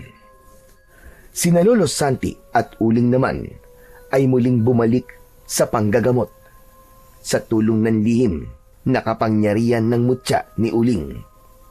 pati ang malulubang karamdaman ay napapagaling nila. Ngunit isang araw, isang pasyente ang hindi nila inaasahan na darating. Maaari ba ako magpagamot? Natigilan si Lolo Santi nang marinig ang pamilyar na boses ng isang lalaki, habang si Uling naman ay abala sa pagdidikdik ng dahon ng bayabas sa lusong para itapal sa sugat ng mga pasyente nila sa araw na yon. Tatay Santi, pwede po ba ako magpagamot? 10 taon na ako naghihirap sa bukol na tumutubo sa katawan ko. Hirap na po ako eh. Tulungan niyo po ako, tatay. Tulungan niyo po ako. Hindi kagad nakapagsalita ang matandang manggagamot na si Lolo Santi. Nakatingin lang siya sa lalaking bagong dating. Payat na payat ito at nanginginig ang katawan. Bumakas ang pag-aalala sa muka ni Lolo Santi dahil ang lalaking yon ay si Kitan, ang lalaking nanloko sa kanyang anak. Pero mas nanaig ang awa niya para rito. Sige, maupo ka sa tabi ko. Ipapahanda ko lang ang mga gamot. Lahat ng galit ay nawala nang makita ang malalang karamdaman ni Kitan. Napansin niya, natitig si Kitan kay Uling. Naramdaman naman ni Uling na may nakatingin sa kanya. Nahuli niya na nakatingin ng isang lalaking tagtad ng bukol sa katawan. Nang magsalubong ang kanilang paningin, nakaramdam siya ng kaba. Lumapit siya rito at kinausap ang pasyente na ngayon lang niya nakita. Magpapagamot po ba kayo sa amin ni Lolo? Nang mag-angat ng paningin ang lalaki, ay may luha na ito sa mga mata. Napakunot naman ang noo ng batang manggagamot na si Uling. Teka, sandali. Bakit ganyan po kayo makatingin? Kilala niyo po ba ako? Akma na sanang magsasalita si Kitan nang sumingit naman sa usapan si Lolo Santi. Apo ko, bilisan mo na at magpapagamot daw itong si Kitan. Tignan mo nga kung kaya mo siyang pagalingin. Natigilan si Uling. Ang buong akala siguro ni Lolo Santi ay hindi alam ng bata ang totoong pangalan ng kanyang ama. Biglang nanginig ang kamay ni Uling nang maupo siya sa tabi ni Kitan. Naghintay siya na ito mismo ang magbubukas ng usapan, habang si Lolo Santi naman ay umalis at inasikaso ang iba nilang pasyente. Anak? Anak, ikaw ba yan? Ang laki mo na. Hindi nagsalita si Uling. Tuloy lang siya sa panggagamot sa bukol ng kanyang ama. Kasunod ng pagdampi ng palad niya sa balat nito, tuluyan ng bumagsak ang mga luha ni Uling. Matagal na po ba kayo nagdudusa sa sakit nyo? Bakit ngayon lang po kayo nagpakita? Tuluyang napahagulgol ng iyak si Kitan at mahigpit na niyakap ang kanyang anak. Matagal na nagtiis si Kitan na wag lumapit kay Uling. Tay, huwag niyo pong parasahan ang sarili niyo. Walang may kasalanan. Nagmahal lang din po kayo. Tama ang sinabi ng anak mo, Kitan. Matagumpay ko siyang napalaki bilang isang mabuting tao. Napakaswerte mo na nagkaroon kayo ng anak ni Teresa na kagaya ni Uling. Patawarin mo ko, anak. Pinagsisisihan ko na niloko ko nanay mo. Pero kahit kailan, anak, hindi kayo nawala sa puso ko. Tay, kalimutan niyo na po yun. Ang mahalaga po, nandito na po kayo ngayon. Nagulat ang lahat ng pasyente sa yakapan ng mag-ama sa harapan nila, habang ang malakas na enerhiya na bumabalot sa katawan ni Uling ay sumanib sa katawan ng ama niyang sikitan. Ginamot ng enerhiyang yon ang bukol sa katawan ng kanyang ama hanggang sa tuluyang gumaling ito. Ang buong akala ng mga tao, ang balat sa muka ni Uling ay isang ordinaryong marka lamang na walang silbi. Pero hindi nila alam na ang marka na yon na kulay itim na balat ay kusang natatanggal sa kanyang muka at nagiging isang kamaong asero o liyabe na kayang pumatay sa mga abwak sa baryo. Ang kwentong inyong napakinggan ay buhay ng isang batang sinubok ng maraming problema.